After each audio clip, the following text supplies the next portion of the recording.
ওম শান্তি 13 অক্টোবৰ 2020 প্ৰাতঃ মুৰলী। আজি বাবাৰ মহাবাক্য। মৰমৰ সন্তানসকল, বাবা আহিছে তোমালোকক ঘৰৰ ৰাস্তা দেখুৱাবলৈ। তোমালোক আত্মা অভিমানী হৈ থাকা, তেতিয়া এই ৰাস্তা সহজে দৃষ্টিগোচৰ হ'ব।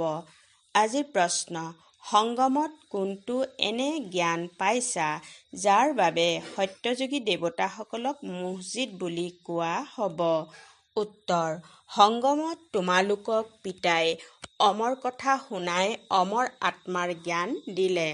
জ্ঞান পালা। এইখন অবিনাশী পূৰ্ব নিৰ্ধাৰিত নাটক হয়। প্ৰত্যেক আত্মাই নিজৰ নিজৰ ভূমিকা পালন কৰে।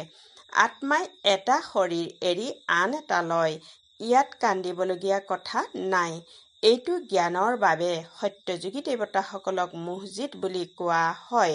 তাত মৃত্যুৰ নাম নাই।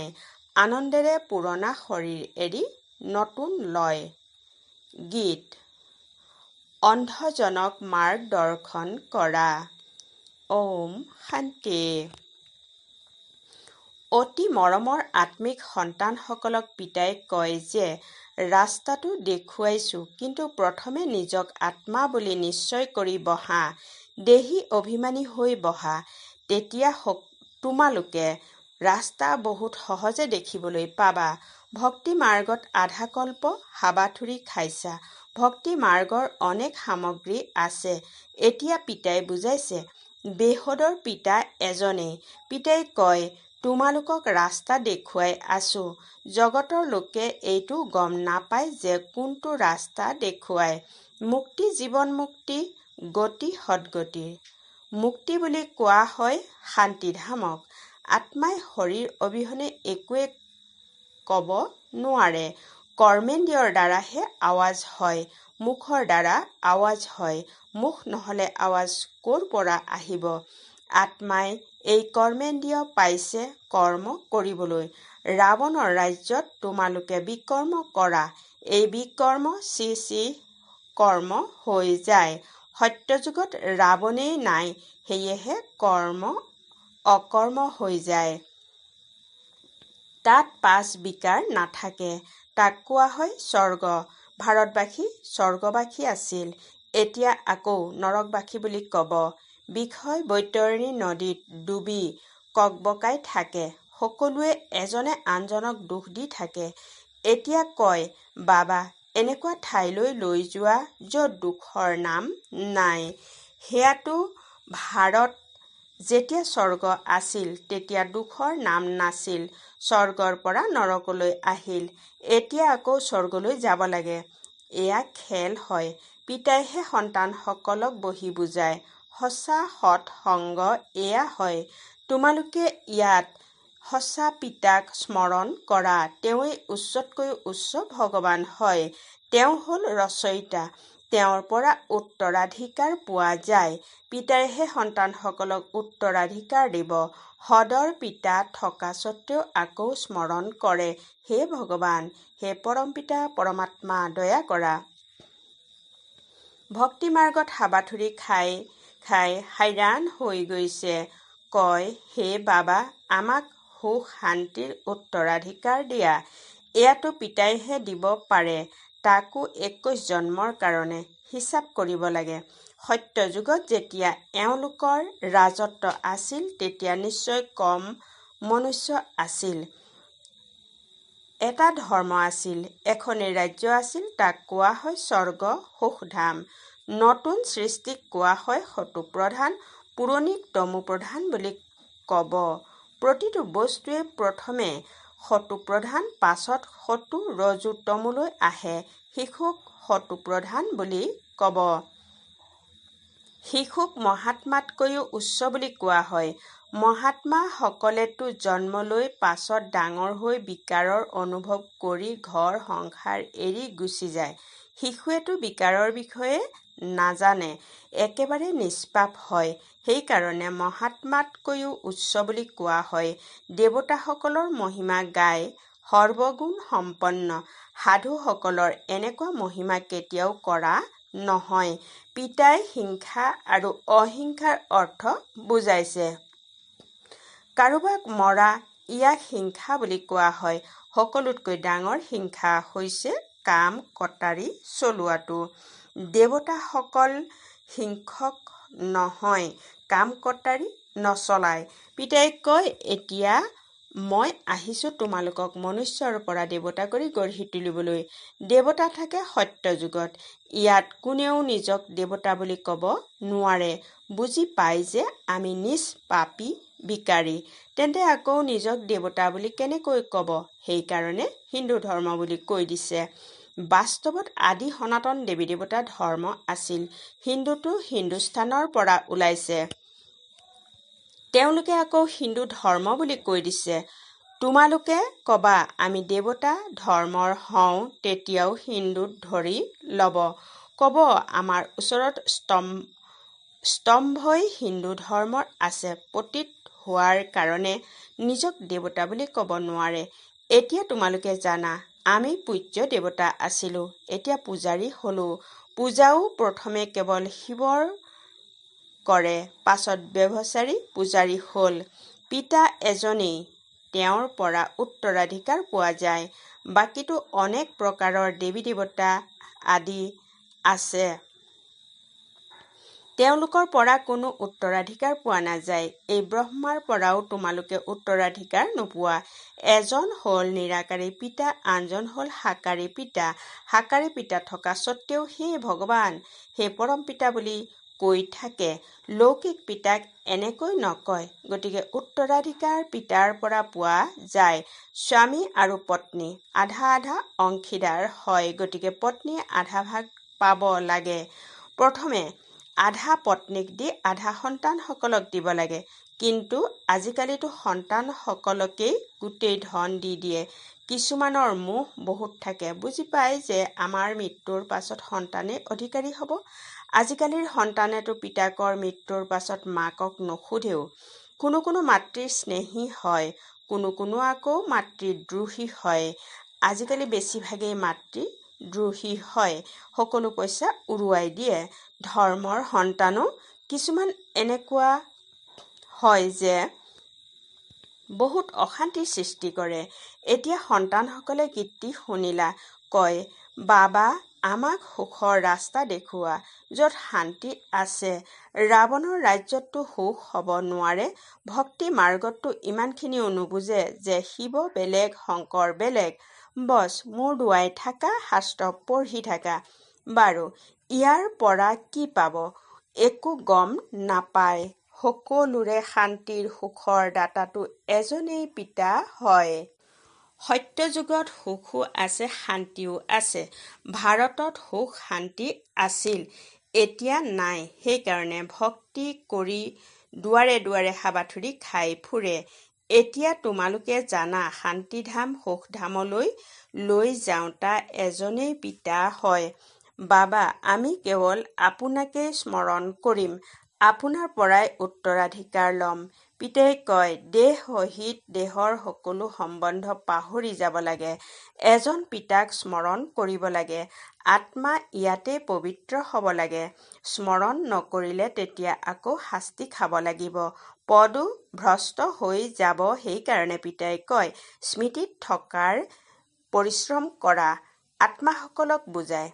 অন্য কোনো সৎসংগ আদি এনেকুৱা নহয় য'ত এনেকৈ ক'ব, হে আত্মিক সন্তানসকল, এয়া হ'ল আত্মিক জ্ঞান, যি আত্মিক পিতাৰ পৰাহে সন্তানসকলে পায়।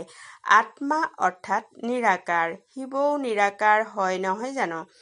তোমালোক আত্মাও বিন্দু, অতি সূক্ষ্ম। আত্মাক কোনেও দিব্য দৃষ্টিৰ অবিহনে দেখিব নোৱাৰে। দিব্য দৃষ্টি পিতাইহে দিয়ে। ভক্তই বহি হনুমান, গণেশ আদিৰ পূজা কৰে। এতিয়া তেওঁলোকৰ সাক্ষাৎকাৰ কেনেকৈ হ'ব? পিতাই কয় দিব্য দৃষ্টি দাতাটো মইহে হওঁ, যিয়ে বহুত ভক্তি কৰে। তেতিয়া আকৌ ময়েই তেওঁলোকক সাক্ষাৎকাৰ কৰাওঁ। কিন্তু ইয়াৰ পৰা লাভ একো নহয়, কেৱল আনন্দিত হৈ যায়। পাপটো তথাপি কৰে। একোৱেই প্ৰাপ্তি নহয়। পঢ়াৰ অবিহনে কিবা হ'ব পাৰিব জানো? দেৱতাসকল সৰ্বগুণ সম্পন্ন হয়। তোমালোকো এনেকুৱা হোৱাচোন। বাকীটো সেয়া সকলো হৈছে ভক্তি মাৰ্গৰ সাক্ষাৎকাৰ। সঁচাকৈ কৃষ্ণৰ সৈতে দোলনাত দোলা, স্বৰ্গত তেওঁৰ সৈতে থাকা, সেয়াটো পঢ়াৰ ওপৰত নিৰ্ভৰ কৰে। যিমান শ্ৰীমতত চলিবা সিমান উচ্চ পদ পাবা। শ্ৰীমত ভগৱানৰ বুলি গায়ন কৰা হৈছে, কৃষ্ণৰ শ্ৰীমত বুলি কোৱা নহয়। পৰমপিতা পৰমাত্মাৰ শ্ৰীমতৰ দ্বাৰা কৃষ্ণৰ আত্মাই এই পদ পালে। তোমালোক আত্মাও দেৱতা ধৰ্মৰ আছিলা, অৰ্থাৎ কৃষ্ণৰ বংশৰ আছিলা। ভাৰতবাসীয়ে এইটো নাজানে যে ৰাধা কৃষ্ণৰ পৰস্পৰ কি সম্পৰ্ক আছিল। দুয়ো বেলেগ বেলেগ ৰাজ্যৰ আছিল। আকৌ স্বয়ম্বৰৰ পাছত লক্ষ্মী নাৰায়ণ হয়। এই সকলোবোৰ কথা পিতাইহে আহি বুজায়। এতিয়া তোমালোকে পঢ়াই স্বৰ্গৰ ৰাজকুমাৰ ৰাজকুমাৰী হ'বৰ কাৰণে। ৰাজকুমাৰ ৰাজকুমাৰীৰ যেতিয়া স্বয়ম্বৰ হয় তেতিয়া আকৌ নাম সলনি হৈ যায়। গতিকে পিতাই সন্তানসকলক এনেকুৱা দেৱতা কৰি গঢ়ি তোলে। যদিহে পিতাৰ শ্ৰীমতত চলা তেতিয়াহে। তোমালোক হলা মুখ বংশাৱলী, তেওঁলোক হ'ল কোষ বংশাৱলী। সেই ব্ৰাহ্মণসকলে বন্ধনত বান্ধি দিয়ে কাম চিতাত বহুৱাবলৈ। এতিয়া তোমালোক সঁচা সঁচা ব্ৰাহ্মণীসকলে কাম চিতাৰ পৰা নমাই জ্ঞান চিতাত বহুৱাবলৈ বন্ধনত বান্ধি দিয়া। গতিকে সেয়া এৰিব লগা হয়। ইয়াৰ সন্তানেতো হাই-কাজিয়া কৰি পইচাও গোটেইবোৰ বৰবাদ কৰে। আজিকালিৰ জগতখন বহুত কলুষতা আছে। সকলোতকৈ বেয়া বেমাৰ হ'ল চিনেমা। ভাল সন্তানেও চিনেমা চাবলৈ গ'লে নষ্ট হৈ যায়। সেইকাৰণে বিকে চিনেমা চাবলৈ মানা কৰা হয়। অৱশ্যে হয়, যিসকল মজবুত তেওঁলোকক বাবাই কয় তাত গৈও তোমালোকে সেৱা কৰা। তেওঁলোকক বুজোৱা যে এয়াটো হ'ল সদৰ চিনেমা। এখন বেহুদৰ চিনেমাও আছে। বেহুদৰ চিনেমাৰ পৰাই আকৌ এয়া সদৰ চিনেমা, মিছা চিনেমা ওলাইছে। এয়া তোমালোক সন্তানসকলক পিতাই বুজাইছে। মূল বতনত য'ত সকলো আত্মা নিবাস কৰে, আকৌ মাজত আছে সূক্ষ্ম বতন, এয়া হ'ল সাকাৰ বতন। খেল গোটেই ইয়াতেই চলে। এই চক্ৰ ঘূৰিয়েই থাকে। তোমালোক ব্ৰাহ্মণ সন্তানসকলেই স্বদৰ্শন চক্ৰধাৰী হ'ব লাগে, দেৱতাসকল নহয়। কিন্তু ব্ৰাহ্মণসকলক এই অলংকাৰ নিদিয়ে, কাৰণ পুৰুষাৰ্থী হয়। আজি ভাল ধৰণে চলি আছে, কাইলৈ অৱনতি হৈ যায়। সেইকাৰণে দেৱতাসকলক দি দিছে। কৃষ্ণৰ কাৰণে দেখুৱাই স্বদৰ্শন চক্ৰৰে অকাসুৰ বকাসুৰ আদিক মাৰিলে। এতিয়া তেওঁকতো অহিংসা পৰম ধৰ্ম বুলি কোৱা হয়, তেন্তে আকৌ হিংসা কেনেকৈ কৰিব? এই সকলোবোৰ হ'ল ভক্তি মাৰ্গৰ সামগ্ৰী। যলৈকে যোৱা শিৱৰ লিংগহে দেখিবা। কেৱল নাম কিমান বেলেগ বেলেগ ৰাখি দিছে। মাটিৰ দেৱীৰ কিমান সাজে। অলংকৃত কৰে, হাজাৰ হাজাৰ টকা খৰচ কৰে, উৎপত্তি কৰি আকৌ পূজা কৰে, পালন কৰে, তাৰ পাছত গৈ ডুবাই দিয়ে। কিমান খৰচ কৰে পুতলাৰ পূজাত, একোৱেইতো পোৱা নাই। পিতাই বুজায়, এই সকলোবিলাক পইচা বৰবাদ কৰাৰ ভক্তি। চিৰি নামিয়েই আহিছে। পিতা আহে তেতিয়া সকলোৰে আৰোহণ কলা হয়। সকলোকে শান্তিধাম সুখধামলৈ লৈ যায়। পইচা বৰবাদ কৰাৰ কথা নাই। আকৌ ভক্তি মাৰ্গত তোমালোকে পইচা বৰবাদ কৰি কৰি কঙাল হৈ গলা। চহকী কঙাল হোৱাৰ কথা পিতাই বহি বুজায়। তোমালোক এই লক্ষ্মী নাৰায়ণৰ বংশৰ আছিলা নহয়। এতিয়া তোমালোকক নৰৰ পৰা নাৰায়ণ হোৱাৰ শিক্ষা পিতাই দিয়ে। সেই লোকসকলে তৃতীয় নেত্ৰৰ কথা, অমৰ কথা শুনায়। হওঁতে সকলো মিছা। তৃতীয় নেত্ৰৰ কথাটো এয়া হয়, যাৰ দ্বাৰা আত্মাৰ জ্ঞানৰ তৃতীয় নেত্ৰ মুকলি হয়। গোটেই চক্ৰ বুদ্ধিত আহি যায়। তোমালোকে জ্ঞানৰ তৃতীয় নেত্ৰ পাইছা, অমৰ কথাও শুনি আছা। অমৰ বাবাই তোমালোকক কথা শুনাই আছে। অমৰপুৰীৰ মালিক কৰি তোলে। তাত তোমালোকৰ কেতিয়াও মৃত্যু নহয়। ইয়াততো মৃত্যুৰ কাৰণে মনুষ্যৰ কিমান ভয়। তাত ভয়ৰ কন্দাৰ কথা নাই। আনন্দেৰে পুৰণা শৰীৰ এৰি নতুন লৈ লয়। ইয়াত কিমান মনুষ্যই কান্দে। এইখন হৈছে কন্দাৰ জগত।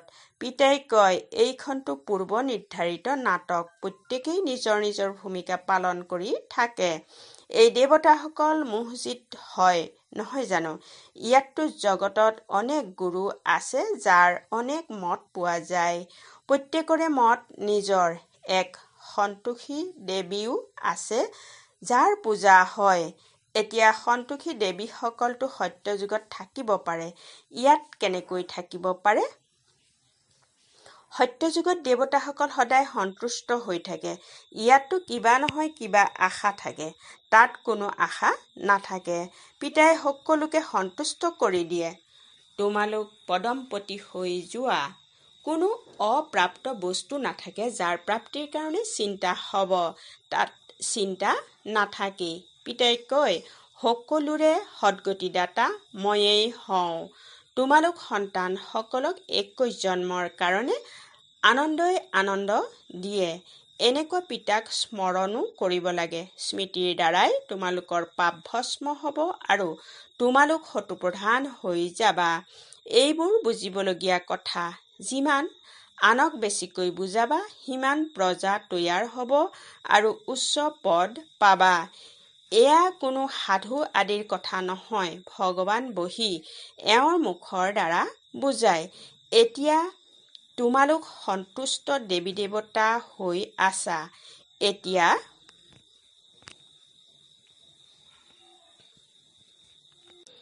তোমালোকে ব্ৰতো ৰাখিব লাগে, সদায় পবিত্ৰ হৈ থকাৰ।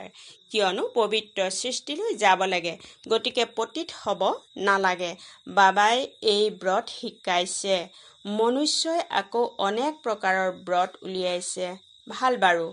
অতি মৰমৰ কল্পৰ পাছত পুনৰাই লগ পোৱা সন্তানসকলৰ প্ৰতি মাতা পিতা বাপ-দাদাৰ স্নেহপূৰ্ণ স্মৰণ আৰু সুপ্ৰভাত।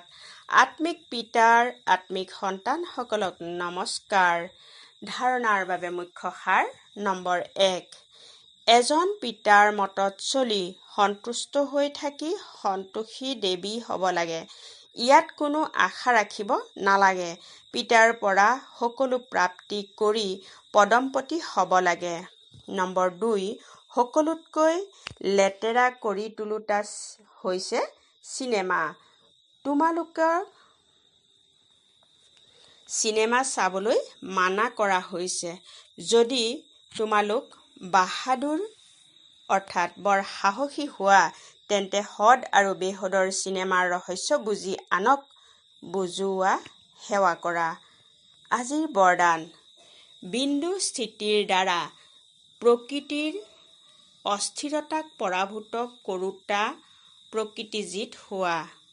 বহলাই এনেদৰে কোৱা হৈছে, বৰ্তমান সময় অস্থিৰতা বঢ়াৰ সময়।